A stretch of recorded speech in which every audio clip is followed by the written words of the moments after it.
here, but I will speak a little bit louder so that you can hear me well. Okay, I Uh, can hear you fine now. okay, good, good, good. Well, now that we're live, I'd like to, as we discussed earlier in our private messages together, I'd like to bring out the layout of what we're going to discuss and talk about. And I want to say thank you. I appreciate you taking the 90 minutes, giving me the 90 minutes. To have this conversation with you. I really don't like to call it a debate.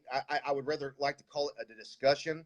You can see it as a debate because we're probably going to disagree on multiple issues. However, I would like to extend an appreciation for you allowing me to have this conversation with you. Um, Sure. I forgot that I was going to be on Eastern Standard Time, so it's probably not the best time for Central people that are just getting off work at 5 p.m. However, they can go back and watch the video, as we'll probably both save this on our pages, and they can see it, and people will come in as we go along. Now, what we both have agreed to is first is the reason for this conversation is I had been watching a series that you had been doing on race relations, basically in the United States, and you had a guest named Allie Henry, Henny. there was Allie Henny. Henny, excuse me, Mm-hmm. Allie Henny, correct. And you had a guest, and she was explaining from the African American standpoint, and you were basically agreeing with pretty much everything she said. And I called you out on it because I believed things are going on that that need to be said, and if I've got to be the one to say them, then I will. Of course, this country is so beautiful. The United States is so beautiful that we can have a disagreement, but love one another as Americans, in my opinion, and still move forward. Our country has always moved forward, and I think that everything that you have talked about with Allie, I just want to say real quick too that I think she is very, very well spoken. I think she is very articulate, and I respect her stance. Although I disagree with a lot of it, I still respect her as a United States citizen, and I do not even see her in any color. But what we have agreed to is I'm going to let you have an opening statement of 2 minutes, and then I'm going to say a few words to get us going. We're going to talk about race for 40 to 45 minutes, and then we're going to move on to other issues like supporting the President of the United States, Donald Trump. And then we may have a lightning round, just depends on how it goes. But what I will tell everybody that is watching and that is coming on to watch is that this will be very respectful. I do not pay attention to comments that come on Facebook as I'm debating because I am wanting to talk to you one-on-one as though you are sitting with me on the other side of this desk that I'm sitting at. So if I don't respond to a lot of the people that are talking on Facebook, I don't want you to be upset. I will go back and read them throughout the next few days, and any comments that I feel like need to be responded to, I will more than happily respond. One more thing I want to tell you, Scott, before you go into your opening statement. 14 years ago, are you in Dallas? Excuse me, are you still in Oklahoma? Yes. Okay. 14 years ago in Sallisaw, Oklahoma, I was doing school assemblies there. I was diagnosed with an arachnoid cyst that is above my left ear and sits on my brain. It's nothing cancerous. It's just a fluid cyst. 14 years later, that cyst has grown predominantly, and it puts pressure on the left side of my brain. So if I sound like I'm stuttering, or if I am having a hard time completing a sentence, I don't want anybody to think that um, I don't know what I'm talking about. It's just sometimes that's what happens. I'm having surgery. I'm actually having a biopsy on the 18th of this month, and hopefully in Columbia about a week later in Missouri to have surgery. So with that being said, I give the floor to you, sir, and with your opening statement, and I hope and pray that everything we talk about here will help us somehow come to an understanding of what our country needs to do going forward. You're in Oklahoma. I'm in Washington, D.C. The floor is yours, my friend. Thank you, Adam. As you know, I was a little bit reluctant to agree to this for several reasons. Not because I'm afraid of the facts or afraid of the truth. I think that's on my side here, but I really do have a great deal of compassion for you. And I'm sorry to hear about your situation there, and will certainly be in prayer for you. But I did end up reluctantly agreeing to this discussion or debate because for several reasons. I think it's very important, as you mentioned, for our nation to hear these kinds of discussions. I'm a bit embarrassed that it's two white guys that are talking about this. I think we would be much better off listening to our friends of color talk about this issue as it directly impacts them. And that was my desire while listening to my friend Allie Henney, because I think she has a unique perspective, perspective shared by people of color in this country, and a perspective that needed to be heard. That being said, I agreed to this because I'm not convinced that I will change your mind, but there are people tuning in, and there are people listening, and it's not about persuading you per se, as it is allowing people to hear this perspective and to understand this perspective. G.K. Chesterton once said in responding to the London Times editorial about what's wrong with our nation, he simply responded and said, "I am." So the reason that I listened to my friend Allie Henney is because I understand there's a lot of blind spots that I have, and I need to listen to people that are different than I am and have different perspectives than I do. And that's what I would encourage you to do as well. And also, and I'll wrap up my opening statement here, and we can get into it. The reason also that I was reluctant, because I have a great deal of compassion for you. I understand that everything that goes on the internet is immediate, it is global, and it is eternal. And Adam, I am prepared to stand by my statements, defending the marginalized, defending people who have been oppressed in this country, in this nation for a long time. I hope you're prepared to do that as well, seeing that it is immediate, global, and eternal. Well, I appreciate your opening statement. I too respect any man who stands by their statement. Any man. My father once told me, and I traveled around the country doing thousands of school assemblies years ago. And one thing that we always said is being a man that stands up for what he believes in. That's a man. It's a man that cannot stand up for what he says or what he believes in or his statements. That cannot be considered a man. And that comes straight from my dad and several other partners of mine that I traveled and did school assemblies with. That being said, I appreciate your opening statement, and I'd like to just go ahead and get involved with what we were talking about. Here's how all this happened for those of you that are watching. I was watching a live video between Professor Scott Lloyd and his friend Allie. And there were several statements made that I disagreed with. I voiced my statements. Now, my mother, she would always say she gave birth to two Johns, John the Baptist and John the Beloved.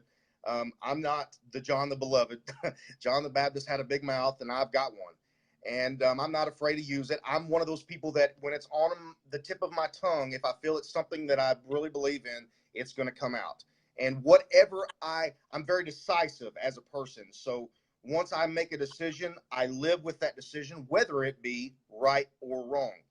But I want to bring to you a few things in my 2 minutes here, and I know we're trying to watch clocks and the phone too. So I did a little research on Allie, and on July 3rd, she said, "When I say that when I say that I have experienced racism, I'm not talking about white people saying or doing something that hurts my feelings. It's experiencing racism is more than getting your feelings hurt. It's being degraded, humiliated, put down, castigated, shamed, dehumiliated, and forgive my speech, and or otherwise for having the audacity to exist." This is her words on July the 3rd at 7:02 a.m. on her Facebook page. Now, when we started to announce this debate, a man or woman named Danielle basically called me a deplorable. Tim Landry got on there and also said, he called me a clown that wanted attention. He's actually a PhD in a candidate in waiting at LSU, from what I understand. What I want to know from you is, do you denounce these statements that these two gentlemen, if what she says is right, that racism is more than just about race, and that it is when you get your feelings hurt, or when you get degraded, or when someone calls you something that you are not, without even knowing you. These two gentlemen do not even know who I am. I want to know from you, do you denounce their statements calling me a deplorable, as Hillary Clinton put in the election campaign? Any Donald Trump supporter is a basket of deplorables. Tim Landry called me a clown, said it was like a heavyweight going against a lightweight because you're a professor. He has no idea who I am and what I've done in life and how much experience I have traveling across this country, speaking to millions of people, might I add. I want to know from you, do you denounce those statements? Do you condemn those statements? Because according to Allie, that would be considered a level of racism. Yeah, lots of things there. I'll just begin by saying, first of all, you're taking Allie's remarks, I believe, out of context and replying that to things that other people have said about you. I think if you want to have a conversation with Daniel or with Tim or with Allie, that you should do that. But I'm talking to you right now, and so I'm prepared to defend my remarks and to Okay. express to you the facts. But no, let me finish, and then I'll let you respond. But again, if you're conflating what Tim and what Daniel said about you with what Allie has experienced, I think that they would be the first to say that there is no comparison. Because again, if Allie said it's not about getting your feelings hurt, but it's about degrading, it's about systemic issues, and that's what I'm prepared to talk about. And so I think calling out other people that have said things, I think that's comparing apples and oranges. And I know that any of those people that you've mentioned would be more than happy to discuss your hurt feelings with you. Oh, no, my feelings ain't hurt. I'm glad to be a Okay. deplorable. But the reason I asked that is because your response to them was that you agreed. If you look at the Facebook, and the reason I brought them two up was not to isolate them, it was to bring like your comment back to Mr. Tim Landry, and any of the Facebook viewers who saw the first post of our debate. You can go back, and you actually edited it one time because you tagged him in it.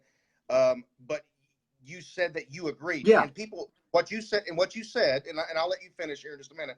Okay. Just a minute ago, was that once it's on the internet, it's pretty much forever and ever and ever. And I'm sure people can go back and find everything bad that any of us have ever said and stamp it to the back of our head. But the point that you got on there and agreed, I just want you to understand as we go that no one from my Facebook knows your views. I have nearly 4,000 friends. I have 70,000 likes on several different Facebook pages all over the United States that know about this debate tonight, and they have never once called you a single name. They've never once called you any insulting name whatsoever. I just want to be clear about that. And the problem is not my feelings wasn't hurt. I mean, it takes a lot to hurt my feelings. I'm just going by what this conversation was about, you and her conversation, the way this debate came to light. And she says racism is not just about race. It's about being insulted. It's about being basically nice to one another. And you had a choice and a chance not to even comment on that Facebook post, but you chose to comment, and then you edited it, and basically it still says you agree with what he said. Well, yeah, and I'll since you bring So I'm it up, asking him, clown. Am I a clown? Are you a clown? Yeah, that's what I'm asking. I don't think you're a clown. No. Okay. What I was agreeing with, and just to give you some context, Tim is a colleague of mine, and we debated on a particular circuit. And Tim and I actually competed against one another in collegiate debate. And he was absolutely trying to talk me out of agreeing to this because he, again, I was agreeing reluctantly. I think he was saying, you know what, Scott, you have a lot of experience in debate. He doesn't know you. So he was Sure. assuming that you don't have a lot of experience in debate. And he was saying that it kind of would have been one-sided because I have much more experience than you do.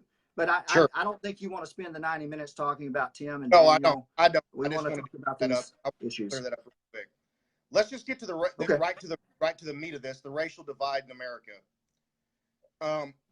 What are your thoughts? What is your in your mind as a professor, and you are a very intelligent man.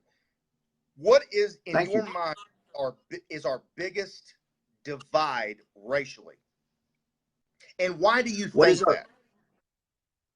Well, I think it's difficult to put it in simplistic terms, but there is absolutely systemic racism in this nation.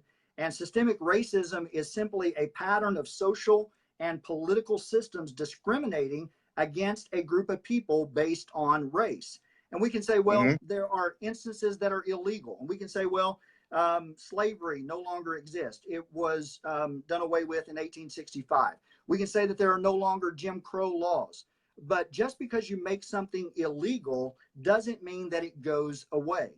And my argument, as far as racism is concerned in this country, is that it was not done away with, but rather it became institutionalized. And so now, if you look at statistics, if you look at all of the instances of what is happening here in America, the fact that Black people are 12 times more likely to be wrongly convicted of drug-related crimes than white people, the fact that 58% of prisoners are Black or Hispanic, despite making up only a quarter of the U.S. population. And I could go on and on and on. So we have lots of issues that are dividing us here in America. And what people of color are saying is simply pay attention to this, acknowledge this, and understand that it still exists in our nation today. Well, the way I feel about it is a little bit different. Obviously, racism in this country, it's become a crossroads here with with my generation, your generation being a little bit older than my, and I don't mean that in any way a bad way, but just a little bit further along than my generation. Is racism in this country has been honestly, for the last decade or more, it's been used as a political tool by politicians who are a bunch of liars, every single one of them, to sway, and all it amounts to is votes. Now, the problem that I have too is, and again, and I bring up Allie because this is the reason why I'm having this debate with you, is she said on one of your podcasts or your Facebook Lives that she read an article in the Washington Post and I went and read that article. He never gave one statistic or one source that African Americans are less off today than they were during the civil rights movement, that they are being more racially or they're being more, the oppression upon them is worse now than it was then. And I've got to be honest with you, that is the most irresponsible statement that I've ever heard in my entire life, talking about racism in the 21st century. And I'll tell you why that's happened. Racism in itself has kind of gone into a dark mode. And when I say a dark mode, it's the millenniums and the generation of young people that are growing up. Let's say the millenniums of 21, 18 years old, down all the way to 10. Scott, I'm going to tell you right now, 25, 30 years from now, they don't even know what color is. When I bring up color to, for instance, I just kind of asked a few kids that were young, that they don't look at color. They don't look at black and white. They don't look at orange and gray, or they don't look. I mean, I'm in the nation's capital right now, and I've walked 35 miles in the last 2 days, and I've met people from all over the world, all ethnicities, all cultural divides. And I can tell you right now that nobody even sees that. Nobody even cares. Am I saying that racism does not exist in America in a few short instances? That is not what I'm saying. But we cannot take a few and make it the majority. And what I would be willing to say tonight, in the first 45 minutes, is I'm about tired of every single white person who's a law-abiding citizen and a non-racist.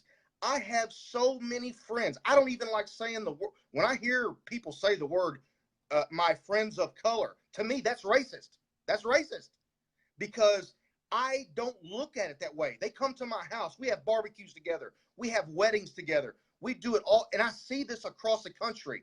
The interracial relationships in this country have skyrocketed 70% since 1984. And so when I hear things like that, it's so irresponsible to say that Black people's lives are worse off today and than it was in the civil rights era. And I want to throw this in there so that everybody that's watching can understand that the Washington Post is the absolute most left-wing newspaper in the United States of America in Washington, D.C., and every single conservative will tell you that. Okay. Several things there. First of all, I know that you're referencing conversations that Allie and I had over a 6-week series. Not everybody. I'm asking you Sure. to help me understand, how is it worse now? Right. They're not, Black people are not in shackles and chains anymore. Right. As a matter of fact, there was a president, an African-American president, whose father was born in Kenya, whose mother was actually white, but we call him the first African-American president of this country, the United States of America. How can we still sit here and have the argument of racism when, in my opinion, it's like putting fuel on the fire? And I'm sorry I interrupted. I yield my time, and I'll give you as long as you need to respond. No, I was simply referencing the setup to your response there, because I know not everybody was able to tune in. So just a little context. We had that conversation, but to say that racism doesn't exist in America, I don't think anyone is arguing that progress has not been made. But what we are arguing is that lots of progress has yet to be made. And you're arguing for a color blindness that would exist. And I don't think anyone would agree that color blindness is what we're after here. We're not after denying people the ability to see their ethnicity and to celebrate their culture. What we are talking about is the fact that when you look at statistics, you've given me lots of opinions, you've given me lots of stories, but when you look at the statistics, when you cite the study that was performed by Michigan Law School and the University of California in 2016 that shows us that when white people and Black people side by side are standing in our judicial system condemned of the same crime, Black people disproportionately are sent to prison and receive lots heavier sentences than do white people. When you look at the fact that 58% of prisoners in this country are Black or Hispanic, without and the idea is that they only make up a quarter of our population. And here's a big one. When you look at the fact that Blacks are overrepresented among those killed by police in this country, we have a problem. We have an issue, and we have to deal with that. So no one's saying, hey, Black people in this country are worse off today than they were in the days of slavery. That's Nobody exactly is what making that argument. Who said that? Allie, that's exactly what she said. She referred to the Washington Post. Go read the Post or go read the article at the Washington Post that basically, not the slavery times, not 100 years ago, but Okay. She referred to an article that was written in the Washington Post. Now, and the reason I have to come back to her is because you hosted her so many times for people to watch. She directly said, and you can go back and watch it, that the guy that wrote the article, I read, that African Americans were worse off now than they were in the civil rights movement. Do you believe that? Do you believe that? Again, I'm not sure that I buy your premise. I don't recall Allie saying that. I do recall Allie it's saying, on your live post, Scott.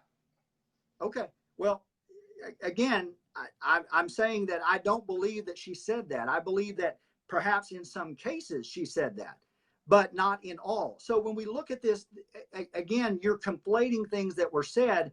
And I would suggest that we would be better off talking to each other than referencing things that Ali said. Moving forward. I understand. I get what you're saying by talking to each other, but the reason I'm having this conversation with you, and we agreed to have this debate, was from those previous conversations that you had with her. That's the only reason, and that will be the last time that I actually bring her up. And okay, well, let me respond to that then.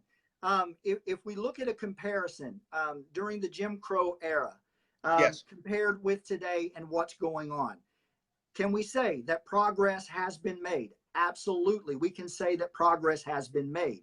But when you look at the fact that all the statistics that I've mentioned, this is an ongoing problem in our nation. This is systemic racism that has yet to be addressed. And we need to deal with those issues. We need to deal with the disproportionality of Black people that are in our prisons. We certainly need to deal with the disproportionate number of unarmed Black men that are being shot and killed by police. If you want to talk about issues and what people are dealing with, talk about the families of Freddie Gray, Philando Castile, Terrence Kutcher, Tamir Rice, Michael Brown. Ask those families that have been directly impacted by this if they're better off today than they were during Jim Crow. All right, and that's a fair point. But now let's get into that, because I live in the state of Missouri, where Michael Brown in Ferguson erupted. I was actually in St. Louis at a hospital visiting a friend the night that it all erupted. Michael Brown, what most people will not say, he robbed a convenience store 45 minutes. So he deserved to be shot and killed. No. He didn't deserve to be shot and killed for robbing a convenience store. That's not why he was shot and killed.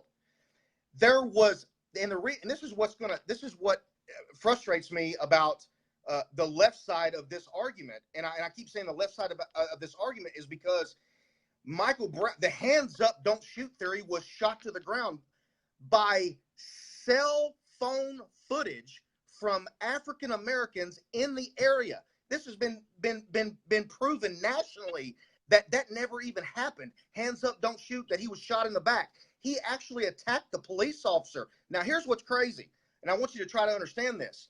Barack Obama was in president. A Black African American president sent his Black African American Attorney General, Eric Holder, from Washington, D.C. to St. Louis, Missouri, Ferguson, Missouri, if you will, to put together an investigation. Now, you tell me something. Has the police officer been charged with first degree or second degree manslaughter, murder in any way? No, I can answer. As memory serves, he has not. He has not. As a matter of fact, he sued. He is in the process of suing the federal government. He has to stay in hiding because everybody's seen as a racist. When cell phone footage from neighbors who were on the street of what happened proved the Michael Brown theory, he was attacking the police officer, not just once, but the police officer felt like his life was in threat. Now, here's something that I want to tell you about the Michael Brown family. I live in Missouri. Again, I'm only 2 hours from St. Louis. They sued the city of Ferguson. They came to a settlement for millions and millions of dollars. Let me tell you, when's the last time you heard anything out of Michael Brown's mama or Michael Brown's father, according to this case? You haven't. They got paid. They got their money. Listen to here and hear me close. They have not said a word since the settlement has been completed. And this was done under a Barack Obama presidency, African American, and an Eric Holder Attorney General, African American. Yes, they went in and they politically, in my opinion, had to say that Ferguson police department was full of racism. So they basically just moved everything out. I live 2 hours from there. I go through Ferguson all the time. Let me tell you what's changed. Nothing. When it comes to Freddie Gray, the police officers that were involved in Baltimore, Maryland, they had a trial by jury. Do you know what happened to all those police officers, Scott? In Baltimore, they were all acquitted.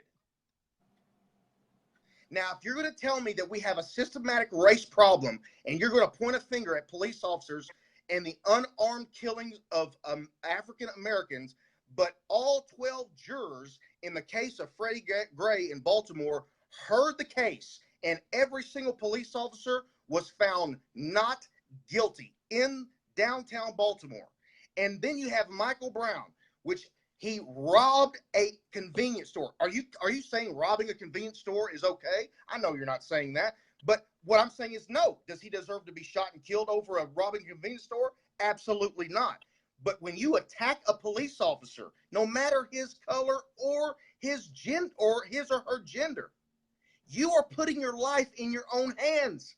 They carry guns for a reason, and that is to uphold the law and also protect themselves. So the two cases that you just gave me, I just debunked, because once the government paid Michael Brown's family, and once the 12 jurors basically exonerated all the police officers in the Freddie Gray case, you know how much loitering took place, how much theft and just burning the bill. The mayor of Baltimore came on national television and said she had ordered her police just to back off and let them have their way. In other words, break whatever law you want to. It's almost like watching the movie The Purge. Do whatever the hell you want to do. Break into whatever store. Imagine the store owner, Scott. Imagine the people who had to just run out of the buildings because of the riots in AutoZone in Ferguson, Missouri, and the several other businesses that were loitered and destroyed in Baltimore. Are you ready for me to respond? Yes. Okay. So yeah. You said a lot of things there, but nothing you said changes the fact that unarmed young black men were shot and killed. It doesn't matter how much the families were compensated. They lost their son. And when you talk about police officers being acquitted of these crimes, that is an example of the systemic racism that exists. The fact can I respond real quick to that real quick? Okay. And I just want to say this one thing before you go on. In the Baltimore case, 7 of the 12 jurors in the Baltimore case of Freddie Gray were African American. I just want to say that. But again, you're arguing a fact that, okay, they were acquitted, so this makes everything all right. The same argument.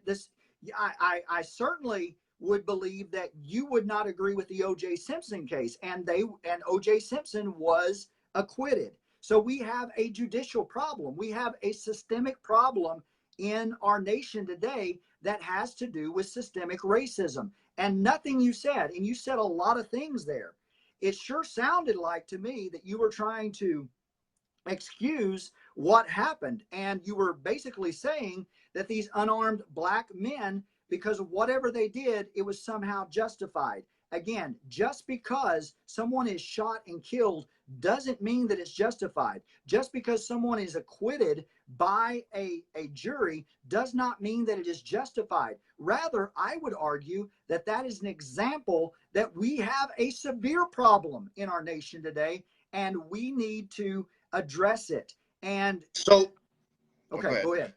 I'm sorry. I interrupted. No, it's fine. So I'm confused. Either we have a problem with racism, or we have a problem with the judiciary system. Which one is it? Both. Because if you're found innocent of doing something that you are accused of, then you are completely you're exonerated. It's over. It's smudged. When you see the facts, and especially with a prosecutor and a Democratic mayor of Baltimore who's also African American, they put the fact. I mean, they think they got this thing, and 12 jurors find all the police officers. They find them that they were not guilty. And so I see your point where you're saying where it's not guilty doesn't make it justified. But what is justice, Scott?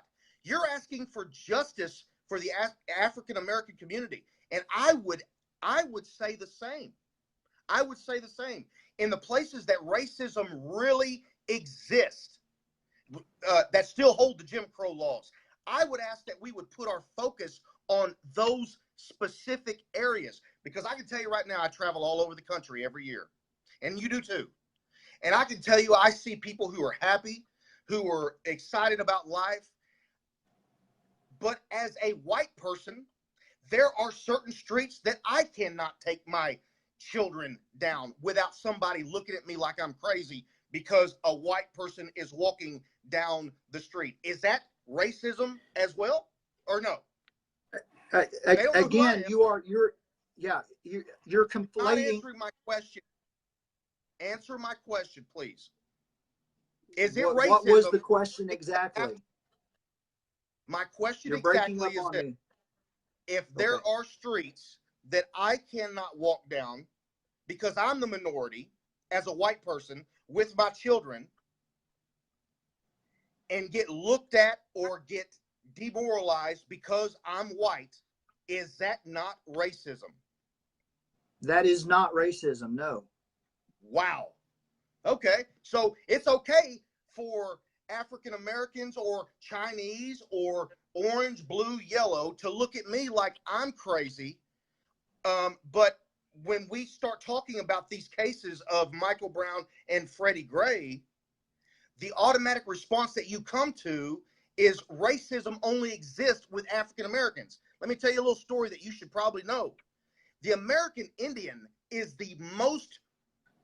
they have the biggest argument to make in United States history.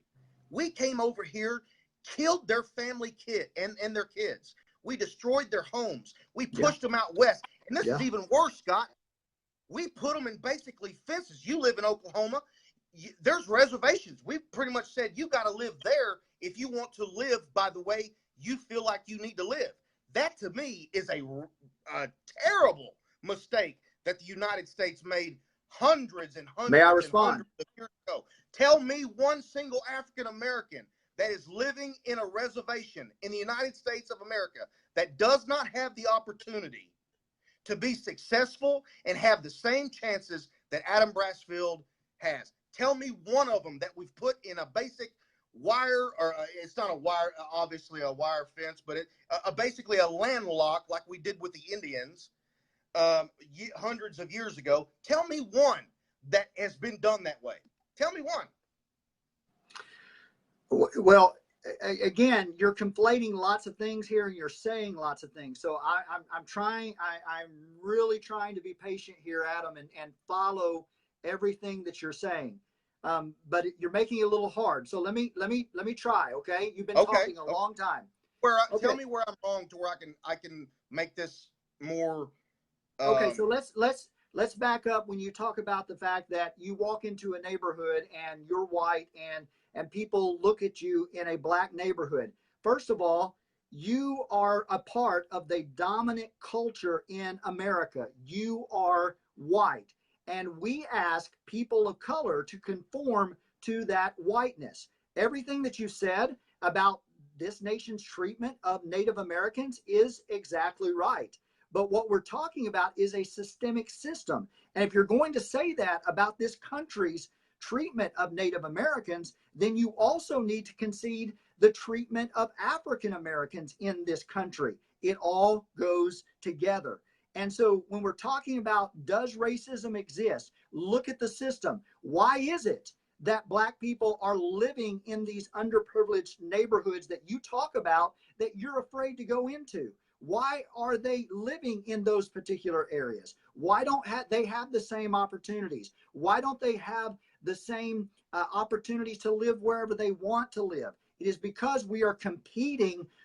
Black people in this nation, people of color, are competing with a system, whether it's in the courts, whether it's in education, whether it's in law enforcement, whether it's in the government. They are competing with a system that favors whiteness, and that's the issue. And that's why you're saying all of these things, and you dealt with maybe two people, and you seem to come up with a solution or an excuse for why these black unarmed men were shot, but that was only two, and the list is long.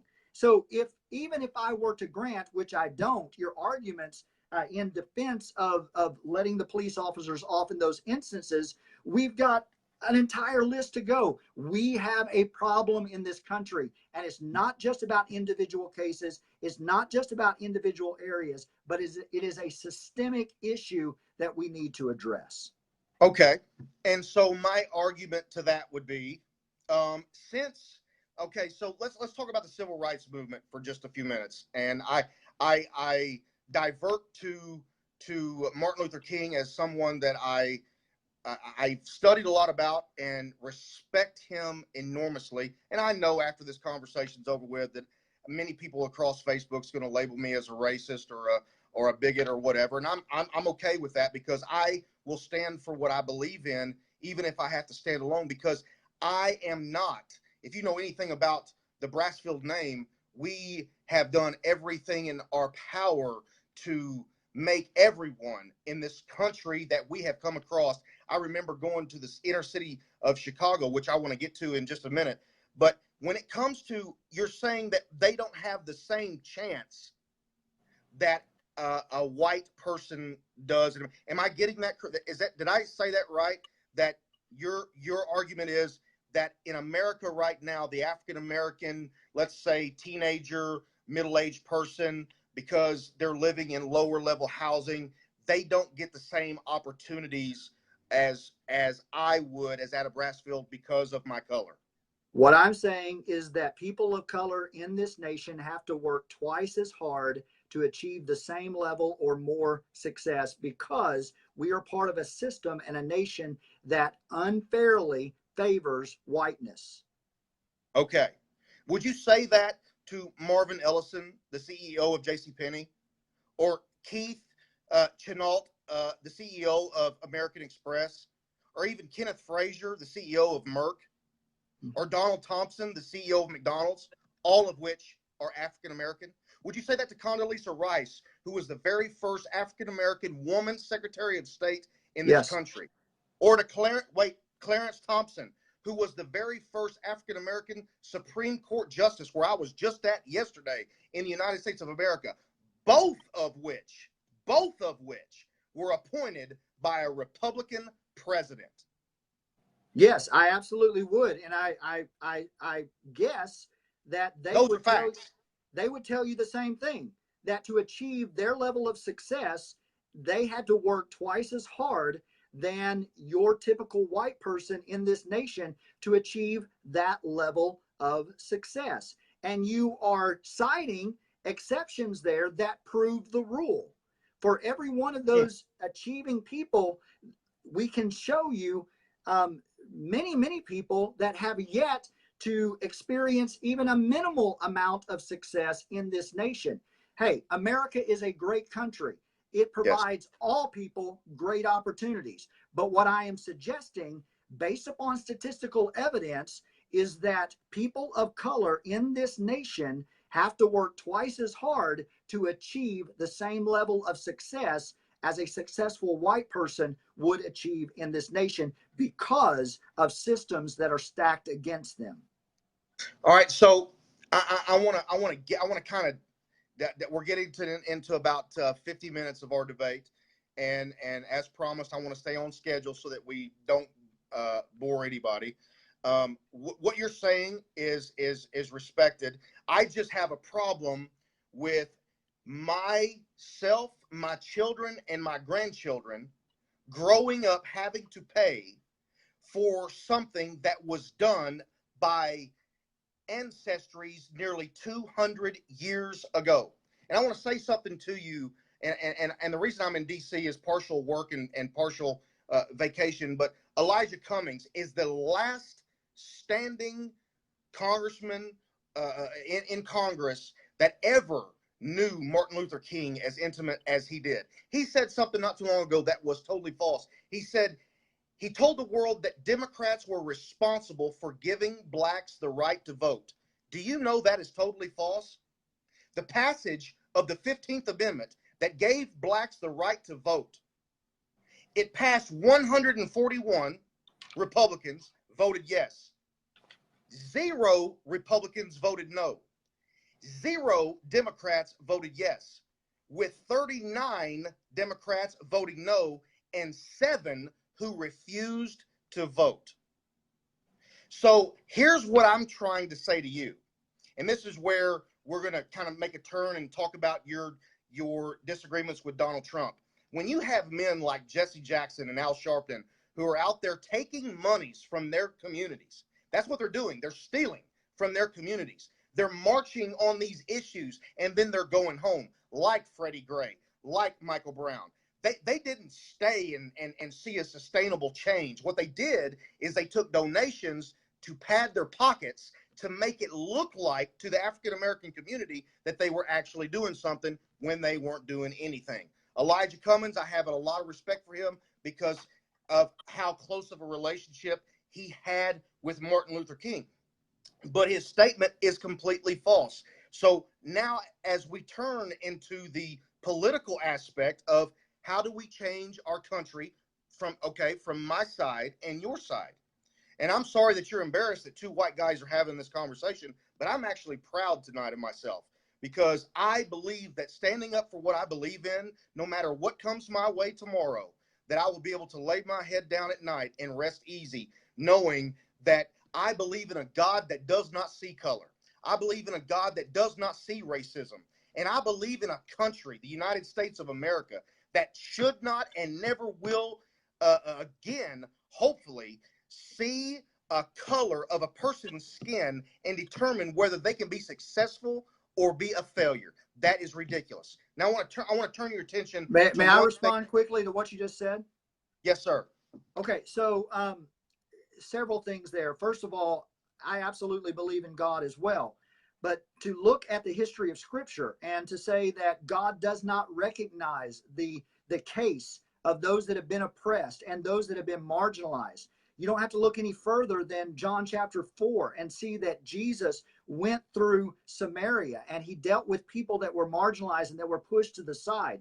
So if anything in Scripture, we see that God definitely does have a preferential treatment of those that are poor and that are those that are marginalized. And if you put that in the context of 21st century America and to say, hey, we want to live in a colorblind society, that is totally dismissing the history that we have to this point. We would like to define history by our lifetime, but we can't do it. We've got to take into account the suffering that of people and to say, well, that was their problem back then. It's not my problem today. Even though you and I may not bear any individualistic responsibility for crimes committed against people of color, we are absolutely the recipients, because of our skin color, of a system that favors whiteness. And that's why we have a responsibility to recognize this before we can move forward. Let me tell you why everything you just said I find absurd, and not and respectfully. What you are saying is that this discussion must go on for years and years and years and years from now, and maybe even hundreds of years from now, to find out if we're ever going to get it right. When we got it right, John F. Kennedy was elected in the 60s, and he picked a very unique vice president in Lyndon B. Johnson. Lyndon B. Johnson was from Texas. He was, and if the people who are watching don't know, if you are of a different race than I am, the Democratic Party in itself used to be called the Dixiecrats. And he was a part of that lineage of Dixiecrats in the South that was for racism. They didn't want anybody to be able to go to the bathroom together. They didn't want anybody to play football together, whether they be black or white, nothing. They wanted it separated. John F. Kennedy made a smart choice. And I want to tell you something about history that I do know. And for all the people who think I'm uneducated, I educate myself in history. I dive into the books of history every single day because it's been my favorite subject ever since I was a little kid. John F. Kennedy himself picked Lyndon B. Johnson for a reason. It's because if he didn't, this country was not ready to represent or elect a Catholic president. What he needed was the South. And he picked Lyndon B. Johnson. Now, I know you're bored with this conversation, but No, I'm not bored at all. But I'll tell you something else about that administration that most people don't know. Robert F. Kennedy, who served with his brother in his administration as the Attorney General, could not stand Lyndon B. Johnson. He could not stand him. He didn't like him one bit because of the Dixiecrat. They used this opportunity. Now, I consider John F. Kennedy, just like African Americans consider, and I do too, my son, if you've been following my Facebook post, he is in love with Abraham Lincoln. And when he stood in front of that Abraham Lincoln memorial, last night or the night before, I held my hand while my 10-year-old son cried. And he looked at me, and we were reading. If you've ever been to Washington, D.C., you see the famous words on each side of the memorial of Lincoln of what he said that impacted our history. And he looked at me, and his tears was rolling down his face because it was such a powerful movement. And he asked me point blank, what is racism? Do you know, Scott, why he's going to know what racism is? And this is the biggest point that I've been trying to make since I inducted myself into your conversations in your earlier segments. It's because we keep putting fuel on the fire. You can give me statistic after statistic of jail sentences, crimes, and I can turn around and give you right back the same statistics on the other side of the aisle. But until we get to a place to where we love one another no matter what our skin color is. We love one another no matter what our skin color is. Whether, I don't care what you are. Until we get to that place to where it doesn't matter where you come from or what chain you were wrapped around 100 to 200 years ago, we will never progress this country forward. You cannot go forward, Scott, by looking at things that have happened in the past. Now, you of all people should know that. You have to be willing to look at and say, you know what? Whatever happened in the past, I have to let go of. What's going to happen in my future, I'm responsible for. And I give you the floor. Yeah, I do find it interesting. You want to talk about the history of the Democratic Party, but then you say that the history of African Americans in this nation has no bearing on today. So, that's a little interesting argument there as well. How did I say bearing? Well, what did I say it had no bearing? But you said statistics a while ago where it had beering. Right, but you said that we shouldn't be talking about it. So dealing with what is happening today. And so if the argument is, if your argument is that we need to stop talking about this because talking about this perpetuates it, then we need to stop talking about terrorism. We need to stop talking about immigration. We need to stop talking about gun control. We need to stop talking about all of these issues, following your logic. But that's ludicrous to think about the fact that, okay, we're just going to stop talking about this and it's going to go away. No, absolutely. We need to talk about this and we need to discuss this because nothing in life, nothing in the world gets better by ignoring it. We must talk about these things. We must address these issues. Well, it's not saying that we must address them. It's the fact of in the way that we do address them. That's the problem that I have. It's one thing for me to say I disagree with you. It's another thing to hold me responsible for something that ancient times away did to your ancestors. And this is where my problem even more extends. Young African Americans today, I pass them and talk to them all the time. And I want to say this real quick. In I believe it was 1957. Okay, 1957. There was a famous high school in Little Rock, Arkansas called Central High School. It's still famous today. Where they called them the Black 11. You remember? If you should remember this, Scott. Where integration was being born. The governor of Arkansas put the Arkansas National Guard surrounding the high school of Central High School and would not allow 11 African American teenagers to attend that high school, to get an education. Do you know what stopped that from happening? The 101st Airborne was called in to escort those 11 African American teenagers into Central High School. The point is, the president who made that order was Dwight D. Eisenhower, who was a Republican. Now here's my point to that. I did that school assembly in the year 2002. two, right before my father passed away. I was the minority. And I want to use this word really clearly. Commonality. A friend of mine and I, named Hayden Hoyt Hendricks, were called upon at Central High School to come and do a school assembly. We were the only two white guys in the building. But you mean to tell you what happened?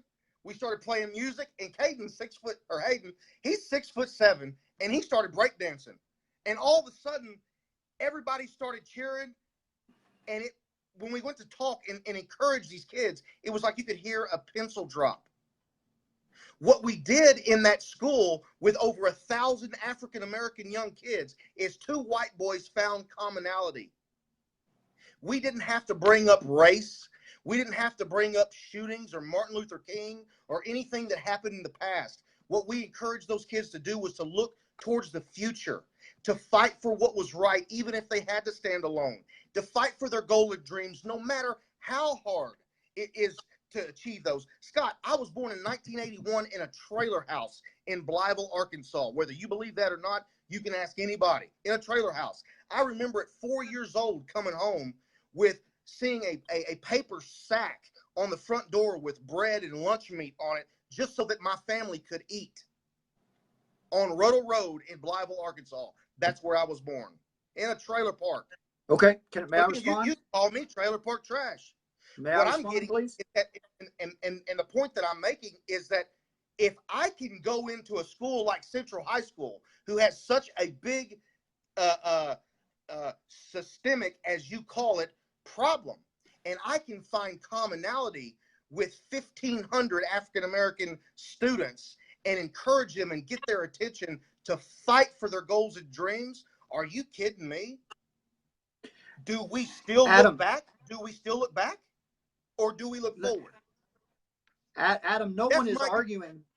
Right. And no one is making the argument that I'm aware of that as white and black people in America that we cannot share some commonality. But what we cannot share with our brothers and sisters of color is their unique experience. Because you and I, even though we were born in the same city, Blytheville, Arkansas, even though we were born in the same county, Mississippi County, Arkansas, which is historically and still today the poorest county in the nation, one of the poorest counties in the nation, our experience in Blytheville, Arkansas, our experience in Mississippi County, Arkansas, is far different from the experience of people of color in Mississippi County, Arkansas, and in Blytheville, Arkansas, because you and I happen to be white, and we are served by a system that condones and that caters to our whiteness. Does it mean that we weren't poor? No, absolutely we were poor. Does it mean that we didn't have to work hard? Absolutely we had to work hard. And we can share a lot of that commonality with the people from the place that we're from. But what we cannot share is the unique experience that people of color share in this country. And that is the fact that they've got to work twice as hard to achieve the same level of success. Okay, so I'm gathering that your solution is for us to look, and this is why I so disagree with what you're saying. In part of, I feel like what you are doing is continually looking backwards when our country needs to be moving forwards. Now this brings us and this brings us into our political aspect with Trump and I want to make sure that we stay on tune. Race is obviously going to be involved in this political discussion as well, but I find it kind of hilarious when I watch politics today, and especially being in the city last night when Trump announced his Supreme Court pick. Everybody thinks, and I read a statement on comment on one of your videos that a lady had made about me talking about Supreme Court justice, and that the Republicans think that they're going to put a Supreme Court justice on the Supreme Court in replace of Justice Kennedy just to overturn Roe v. Wade. Let me just go ahead and tell everybody who's watching, that will never be overturned. I don't care if the Supreme Court is 100% conservative or Democrat. It won't. It's not going to happen. This country won't allow it, and it should not a body of groups should not be able, no matter how right or wrong it is, be able to tell a person, a citizen of this country, what to do or how to do with their body, be it via man or woman.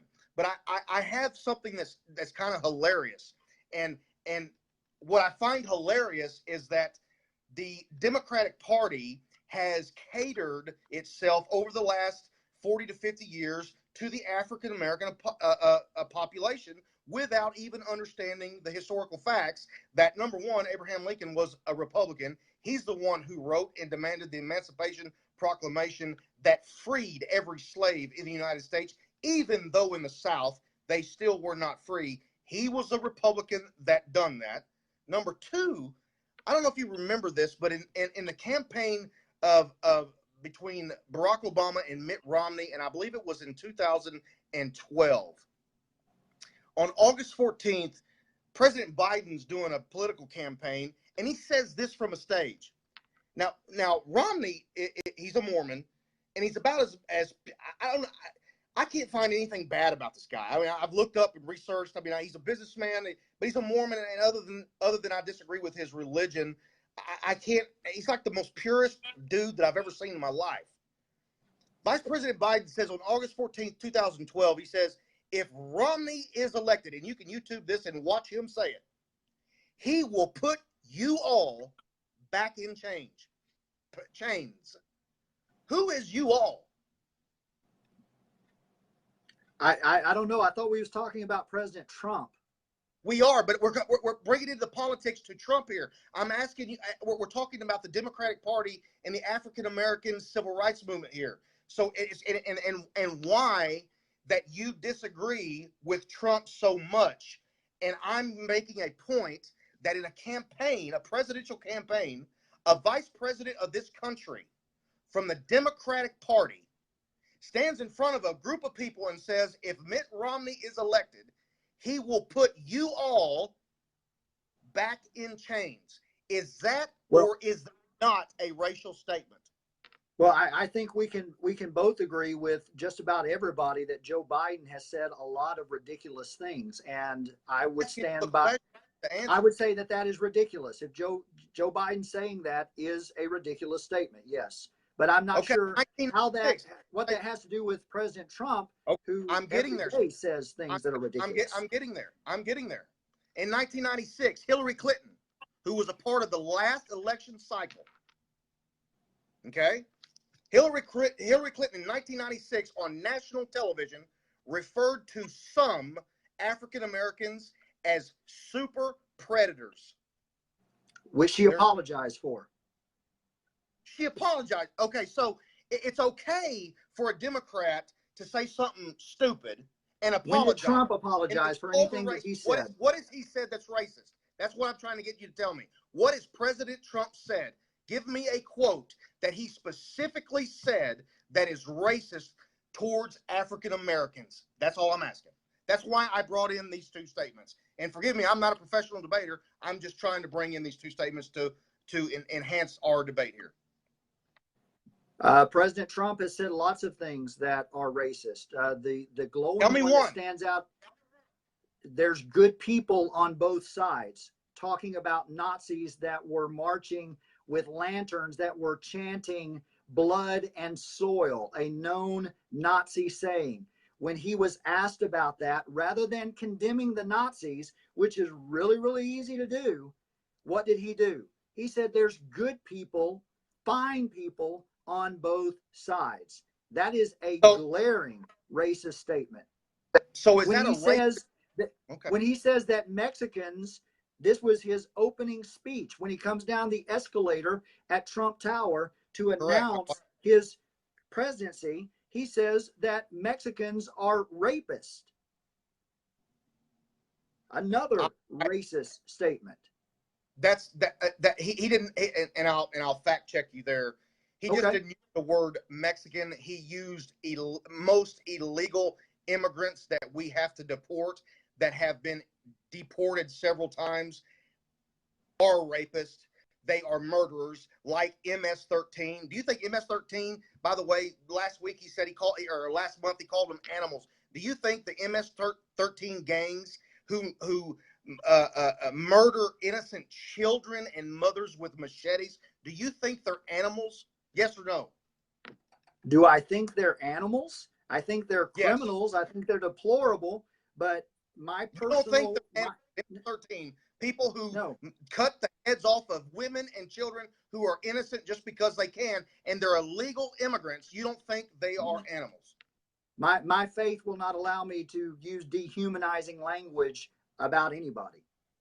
They're Okay. criminals. They should be punished. They're deplorables, but they are They should be not deported, right? They should be deported, right? MS-13 criminals. Yes. Yes, Yes. they should be put in prison. They should be punished for their crimes. Okay. That's easy. I'm asking if they should be deported.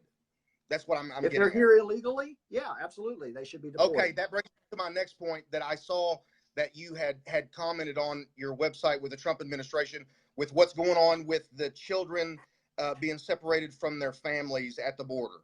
Now, obviously, everybody. A Trump policy. A Trump policy, correct. Actually, it was a Bill Clinton policy, a Barack Obama policy who had strictly enforced it. Scott, you can look up the video from the day sitting. That's not true. It is true. The Senate floor. Trump chose to specifically enforce that in a way that no other president has chosen to enforce it. The statistics prove by the federal government that Barack Obama deported more illegal immigrants than any other American sitting president alive. Right, including Donald Trump. Now, but he didn't separate families. Okay, I understand that he did not separate. You can say that he didn't separate families, but let me ask you this question. If I have and you've seen this probably on the internet in the last few days, but it's a good argument. If I have my son with me and I go down and we go downtown, no matter what city we are in America, and my son's with me, it's just me and him, and I break a law and the police come to arrest me and they arrest me. Do you think that my son is going to be able to go to prison with me or go to jail with me that night? It's not going to happen. What's going to happen? He's going to be put in the process. He's not going to be put in a detention center, though. But here's the thing, Scott. They are here illegally. President Trump said it best so they today. Should be separated. If you want to come to this country, you come legally, not illegally. You don't want to be separated. What father or mother in their right mind would put their children in a situation to where they would have to be separated in another country? What father and mother would do that, Scott? Would you do that with your children? Perhaps a father and mother that are escaping a terrible, terrible situation, and they want a better life for their family. Well, I'm asking, how do we as a country then say it is against the law for you to immigrate to this country illegally, when you and I both know that we could not go into any country in the world illegally without having a visa for so many days or staying so many days and then end up being deported? So why is it that Trump runs for enforcing the laws that are already in place? You're talking about a misdemeanor. First of all, look it up. It's a misdemeanor. And then you can enforce the law. By all means, enforce the law, but don't separate families. That's something that President Trump chose to do. And then he put an end to his own policy and declared himself a hero. So when Barack Obama, when he became president, gave the State of the Union and was talking about that we cannot allow illegal immigrants to come to this country illegally to take the jobs away from hardworking Americans first. What jobs? What jobs are they taking away from hardworking Americans? What's that? What jobs are they taking away from hardworking Americans? That's what I'm okay. So what I'm asking jobs? Is, the jobs is, the jobs are working on farms. The jobs are in anywhere, and it's mainly in the South and West. The jobs are working on farms. They're working in some industries, and the reason why that they're doing it is because these ludicrous CEOs are taking, and this is where I feel sorry for them, they're taking advantage of their labor cost. Because they're illegals, they only are able to, they can pay them whatever they want. They can pay them whatever they want. They can pay them $2 an hour if they want to. They don't have to, they'll get a 401k, but if they come into this country legally, then legally a CEO has to hire them and give them the same benefits as a United States born citizen. That's why you go after the industry, and you go after the CEOs that are hiring illegals as well. But you don't separate families. That's immoral. Okay, so you don't separate children from their moms and dads. Who chose to separate the families? What's that? Who initially chose to separate the child from his or her family? The Trump administration, President Donald J. Trump. Wrong. It is the father and mother who tried to come to this country illegally, knowing that there was a chance that that child could be separated from them. Period. No, because it's never been done before. Donald J. Trump instituted that policy. I don't see how you can say that when the same policy, he's just been verbal about it. Now, I want to say this real quick, too. He's a tweeter. I don't agree with a bunch of his tweets, and I'm just saying he does it he does it for political purposes. You and I both know that, to rile his base up. But as far as when it comes to illegal immigration, how many more people, and this is what I get back to with the racism argument. You tell me how many more young, unarmed black young men have to die in this country before something is changed. I ask you, how many more Americans, no matter what color they are, have to die or be at the hand of a crime of an illegal immigrant who is not here, who is not here legally, who has not stood in the line, who has not went through the classes and proclaimed themselves to be an American and went through the due process that they are given by our country. Our country's full of immigrants, Scott. We started this. We took over it from the Indians. So our country is full of immigration. It's just the ones that are here illegally. So which is it? Do we have to give the thought and process to the police officers who were found not guilty in the racist act? And I know I'm crossing two lines here, but I'm doing it on purpose. How many Americans have to die at the hands or have criminal acts being put upon them or being raped by illegal immigration before somebody says enough is enough? And I think that's what Trump did. You know, Adam, with all due respect, you're floating on a river in Egypt, man. It's called denial. And the point is, the point is that you're conflating all of these issues. No one is for crime. No one is for people being raped and murdered. And everyone is for enforcing the law. But when we're talking about this particular issue and a policy that was instituted by President Trump, where you're separating families, that is immoral and that is wrong. And it does nothing to solve the issue of crime. You haven't given me one statistic. The percentage of illegals, if you look at the There's 11 percentages, million. I don't have them in front of me, but I guarantee you that most of them are not committing those crimes. It's a very small percentage. So again, I think I'm being very, very patient with you here, but this is why I was reluctant to do this. Wait. You can say reluctant and being very patient, but you're now here's go back to my racist point. You just gave me a statistic that is true. Mm-hmm. There's 11 million illegal immigrants. They say, I think is that correct? Around a correct number, illegal immigrants in this country. It is a very small percentage, a very small percentage of those that are committing crimes, and you are defending them. I'm not defending people that are committing crimes. No. I would turn this around to you then and say there is a very small percentage of armed police officers. And when I say small, I mean very small. Armed police officers that commit racist and violent acts against African Americans in this country. I applaud every single man who wears the shield that does his duty, or woman that does their duty to protect our communities, no matter their skin color, no matter their religious orientation.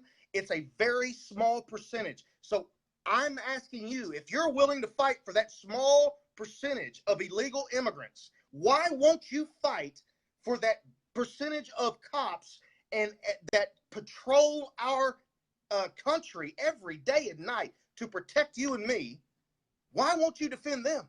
You are assuming that just because I'm calling out cops that do bad things, that I'm not a supporter of law enforcement. I absolutely do support law enforcement, and And they're then you not mutually assuming exclusive. You don't have to on the one hand say I condemn the cops that are doing bad things. You can absolutely say that, and at the same time say I'm a supporter of law enforcement. There are two different arguments. And then as far as immigration is concerned, you're conflating two very different things. What I'm suggesting is something far different than what it's you're racism. defending Trump is. It's racism, Scott. What is? Are you telling me right now that you are saying that racism only exists to African Americans, that it doesn't exist to Mexican immigrants or Mexican Americans?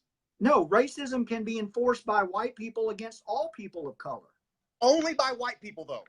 Yes. That Because is crazy. in this country, because we are the majority country, you have to have a certain amount of power. You have to have a certain systemic power in order to enforce that particular system.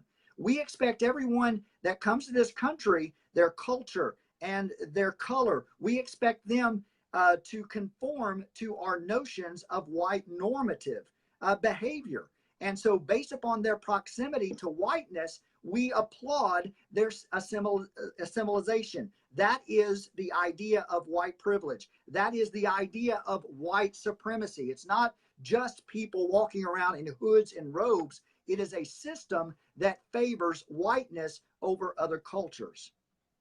And I understand what you're saying or trying to say, but the way I feel as an American citizen is that you're condemning the white race in general for everything that happened 200 years ago. I don't care who's the majority. If you move to Mexico tomorrow, you're going to be the minority.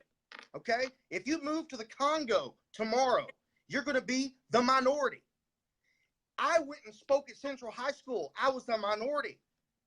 Did I exploit myself or my country over a cause of something that is really in itself dying off? Because here's what's happening. Here's what's happening. All of the older generation who were the Dixiecrats and the older Southern hardcore racists, they're dying off every day. They're dying off every day. And our country, I feel like, is heading in a good direction. But Why? I feel the more that we carry the anger over from generation to generation, this conversation will never stop. It'll always be about black and white. It'll always be about the white being the majority. So what? We're the majority. That doesn't mean that we have to treat anybody any different because of their skin color or because of where they come from. I was in the air. One story real quick. I was in the air. I was in an airplane on 9/11. I was headed to Charlotte, North Carolina. But I left Memphis Airport on U.S. Airways and had to change planes in Pittsburgh, Pennsylvania, not far where several brave Americans took down an airplane that was headed for the White House. They diverted our plane. We were turned around and sent back to Memphis. I did not know, nobody on the plane knew what happened until we hit the ground. When we walked off the plane, that's when we saw where the planes had went in the tower and to the Pentagon.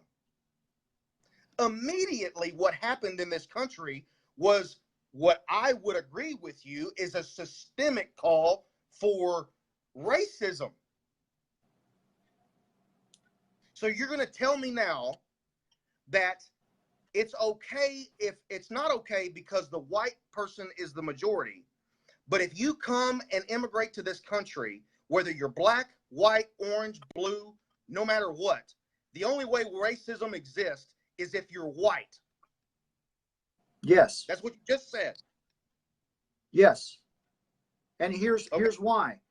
It's very interesting that you bring up 9/11. We rightly remember and pause every year when that anniversary rolls around. But Adam, do you realize that in this country, more black people were lynched than were killed on 9/11? And I do understand. we are How many just now. years ago was that? It doesn't matter how many years ago if we do not acknowledge it, because those that do not pay Is it attention to their happening history today? are doomed to Is it repeat happening it. today? What's that now? Is lynching of African Americans in the South happening today? If you look at unarmed police officer shootings, No, I'm people being killed. Okay, so then we're talking about the same thing a minute ago. You're crossing my What point. do you mean? You just went to the defense of the minority of Mexicans who are coming to our country illegally from Mexico. Okay, you went to the defense of that minority, just like you're going to the defense of a minority of young black men. How many young black men, Scott, in the last, let's say, 5 years have been shot unarmed? How many? One is too many. That's exactly right. That's what I'm trying to tell you. You cannot compare to an African American dying by the hands of a white cop or a white person dying to the hands in Chicago of an African American, or the people that were in the buildings of the trade towers of 9/11 when you say that comment. One is too many. Do you think for a second that every time, this just happened, not too long ago, 9/11, 2001, all right? What in this country, if you go to Detroit, Michigan, do you know the majority of the population in Detroit and the surrounding areas? They're Muslim. They work every day. They go to their jobs. Are they terrorists? No. How long do we have to live as the majority in this country and being looked at like I'm a racist because I disagree? Adam, what you're illustrating is white privilege. You can't see it. It's just like when you're driving in an automobile and we all have blind spots. Can you see it? What's that? But you can see it. So I must not be smart enough, number one, to see it. No. Or I must just be ignoring it. No, you're floating on a river in Egypt. It's called denial. You're denying the fact that you do have blind spots, and blind spots by definition mean that we cannot see something. If you want to know about white privilege, if you want to know about what black people are experiencing, talk to people of color, ask them about their experience, and just shut up and listen. Just listen. Okay, so you say, but see here, to me, you even saying that term to me is a racial statement. Why? Why do they got to be a people of color? We are Americans. Black, white, orange, blue, yellow. We are Americans. Absolutely, we are. People of color, that to me is a racist statement. And I have no idea how in the hell nobody can see that. So you're telling me, you got to see, you're telling me, and let me bring this down a notch. You're telling me that I'm somewhere in Egypt floating on the river of denial. You've made that point twice. But I would also agree that you're on the same boat that I am. Okay. Because African Americans have such a better life today than they had in the 50s and 60s. You and I both know that. And nobody, and we can't take a small group of people. We can't take us, and I'll call them idiots. We can't take a small group of idiots who make racist. This country is made up of over 300 million people. Don't you think that there's going to be about 15 or 20 a month that make a mistake or do something stupid, and they are absolutely need to be thrown in jail or deported? Again, I'm having trouble keeping up with your arguments here, but if you're making the argument that there are individuals, ask it again, please. The question is, this country is made up of over 300 million people. Okay. Don't you think that on a daily basis, a small percentage, no matter the race, are going to make mistakes or do something stupid that deserves the attention of our justice system to put them either in jail or deport them out of this country? Yes, but that doesn't take into account the fact that there are that we're white and we're the judicial system. There are problems. There are systemic issues that are going on. What you're trying to do is you're trying to say, well, I'm showing you all of these individual instances. And what I'm arguing is that it's more than just individual instances. We live in a system. And yes, I am absolutely aware that I have blind spots as well. And that's why I did a 6-week series with Allie Henney to listen and to learn, because I have blind spots, just like you have blind spots. The difference is, Adam, is that I'm recognizing my blind spots. I'm acknowledging that there are issues with racism in America. Does that negate the fact that we live in the greatest country in the world? No, absolutely. I love America. Allie Henney loves America. All of my friends love America. But because we love America, we are calling America to support what it stands for, its greatest ideals, just like Dr. King said, just like Frederick Douglass said. Let's live up to our ideals and stop issuing checks that come back insufficient funds for people of color in this nation. Okay, so let's move this a little bit towards there's a big subject that's been surrounding our country as of late, and I'll tell you, it's been a problem. That this is probably something that you and I would agree on in this statement. It's been a problem for the last several years, and that is school shootings in America's public school system. My heart breaks because I have been a school assembly speaker. I've been in all 50 states. I've done over 1,500 school assemblies in this country. And every time I see a school assembly or school shooting, pardon me, it breaks my heart. And I want to defer to you by saying that 99.99999% of American school shootings in this country are conducted by mentally ill white people, white kids, or white teenagers, and I concede that point. We've got a problem there.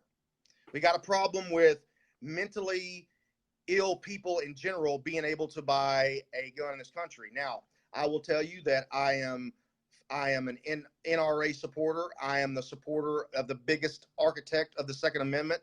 I own several guns, so many that I would be ashamed to even say. I believe in the Second Amendment, but what I want to know is, what do you think there is a solution to,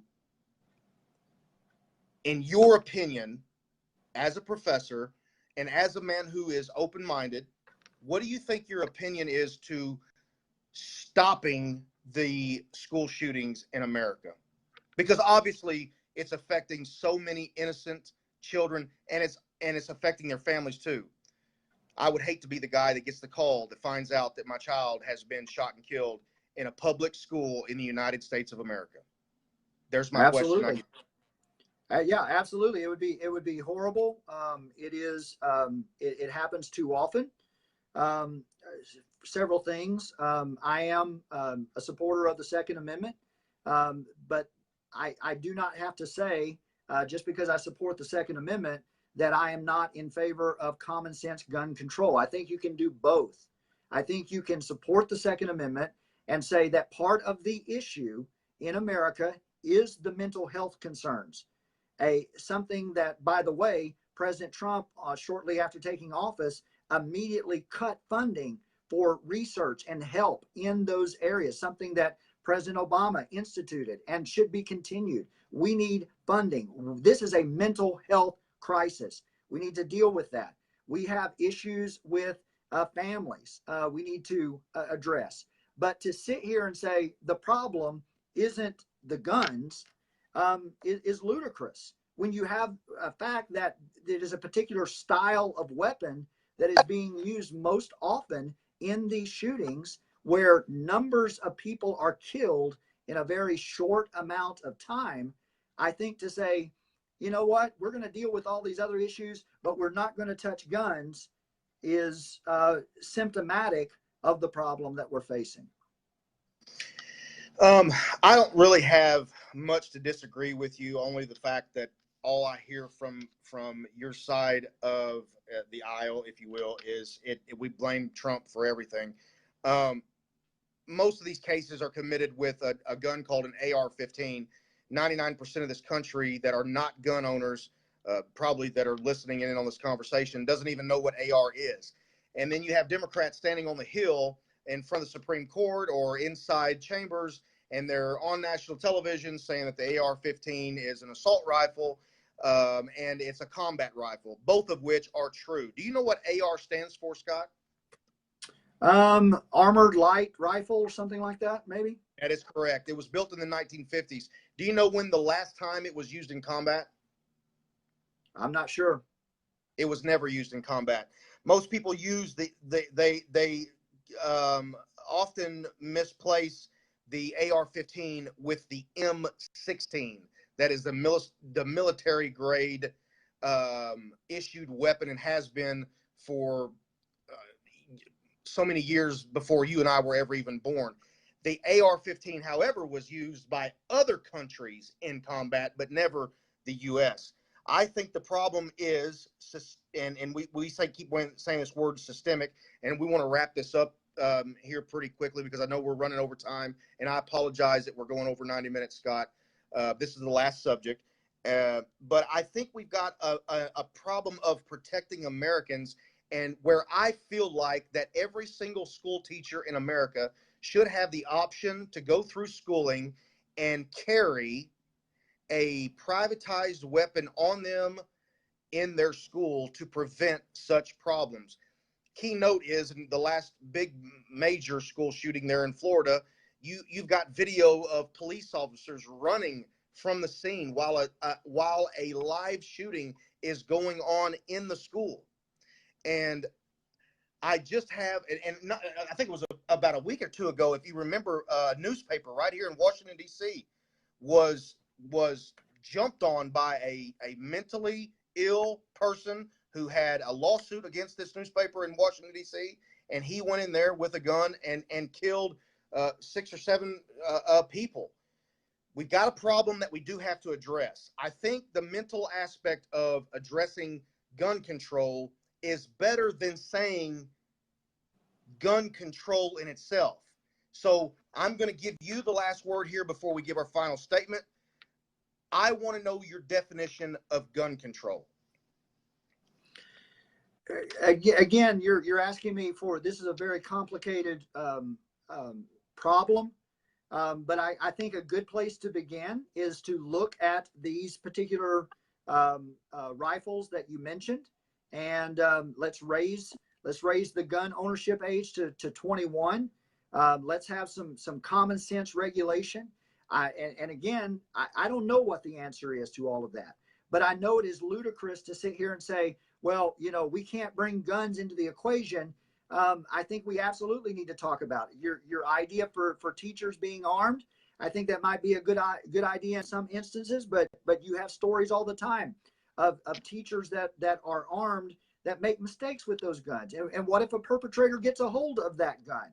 And do we really want to live in a country where instead of allowing teachers to do what they're trained to do, to teach young men and young women, do we really want them to be armed? Those are lots of issues, and saying that the problem is guns, so the answer is more guns, I think is missing the point. So that's all I have to say on that issue. Okay, with that, I'll move into my final statement, and then you can have the floor. And once you're done, we'll end this live session. First of all, I want to say thank you, Scott, for coming on and being with me. A lot of disagreements. I believe a healthy conversation. But to those who are watching or who will see this video over the next few days, I want to challenge you to look at something that I do see, and I don't believe I have a blind eye to see. In Chicago, 1,436 people were shot so far in the year 2018. That city's mayor is named Rob Emanuel. He was once the chief of staff for President Barack Obama, both of which from the Democratic Party. Just about every single major civil rights bill that has ever been passed in Congress has been passed by a Republican president or a Republican Congress. And I know I'm getting deep down into politics with Democrat versus Republican, but what I would challenge you to do is what Scott's challenging me to do tonight, and that is to look at the other side of the page. The old saying of you can never judge a book by its cover. I ask that you don't judge me because I'm white. Don't take into a fact that or hold me accountable for something that happened 200 years ago that I never had anything to do with. Some of you may label me as a racist tonight after this conversation, and I will tell you right now, you are dead wrong. I have the utmost respect for every single person, whether color, creed, nationality, it doesn't matter. The United States of America was built upon immigration. It was built upon diversity. And I want that diversity to continue to bloom and to flourish as our children grow up together, and hopefully one day seeing a colorless, cultureless, creedless population in the United States. Thank you so much for watching, everyone. God bless you. God bless you, Scott. And I'll leave the word and final word to you. And I really appreciate you doing this with me tonight from Washington, D.C. Yeah, Adam, again, I expressed some concern initially to you. I was reluctant to do this. I expressed that reluctance at the beginning of this. I agreed in part because you were persistent. So I will compliment your persistence on wanting me to do this. You were pretty tenacious and hanging in there. But again, I told you at the top of our discussion that I was concerned and convinced that I wasn't going to persuade you, and I think that's been fundamentally clear. But I do hope, for your sake and for everyone that is watching, that they will really consider the arguments, the evidence, and the credibility that has been on display throughout this discussion. And I'm an imperfect spokesman for these issues. If you really want to understand these issues, reach out to someone who is of a different race, a different ethnicity, a different color, a different culture. Take them out to lunch, buy them lunch, and let them talk and listen to what they have to say and consider their perspective. Seek first to understand and then to be understood. And I did this because I have a great deal of respect for your mother. Your father was a huge influence in my life. Your uncle to this day is a great influence, and I appreciate all of them. But again, we do have systemic issues in this nation. We do have problems in our world that aren't going to be solved by simplistic notions of characterizing the other side as liberal or conservative and then dismissing them, or Democrat or Republican. We need to sit down and we need to talk with one another and stop using these tired old arguments and listen, not to respond to an argument, but rather listen to understand and then to be understood. Don't disagree with someone until you can first articulate their position to their satisfaction. And once they are nodding their head and saying, yes, that's exactly what I believe, and then give yourself the opportunity to respond, but then and only then. Everything rises and falls on leadership. We need civility in this nation. We need the tone to change, and that's got to start with the top. And I know that you and I disagree on our current leadership. That's not going to change. But I think it is important that we have these conversations, that we look at evidence, that we look at arguments, and that we look at credibility, and we do our own research, and we have these important conversations. So love to you, Adam. Much love to your family, for sure. You and I obviously disagree, but because of your persistence and your tenaciousness, I agreed reluctantly to do this. And that's all I have to say. God bless, my friend. God bless you, my friend, and I wish you well and your family well and every student that you have well. And I, again, appreciate you for taking this debate with me. Until next time, God bless Facebook. We're logging off right now. Be sure to watch. See you, Adam.